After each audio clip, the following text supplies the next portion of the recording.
Hey parents, in an effort as a church to do the best we can to resource parents to be the plan A for spiritual development in their kids' lives, over these next few weeks I'm going to be sending out a few short video messages about something relevant to youth culture that parents should be aware of so that you can better help your teens navigate through this time in their lives.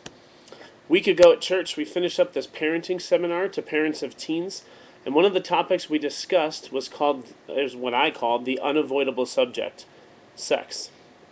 Now, it's no news to us that teens are thinking about and experimenting with and having sex. But what most parents fail to realize, though, is that their own child is likely doing these things.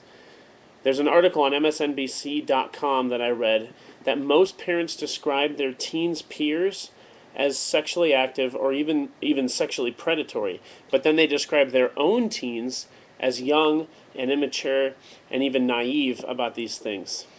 Now, parents, don't fall into this trap. I'm not saying that every single teenager out there is having sex, but I would bet that every single one of them is struggling with sexuality in some kind of way. Teens need to be taught what God intended for us concerning sex. Read the first few chapters of Genesis or 1 Corinthians chapter 6 to brush up on what that is. Never assume that your teen isn't struggling with the subject of sex. Ask them questions. Use things in the culture like TV shows and movies to open up conversations about sex.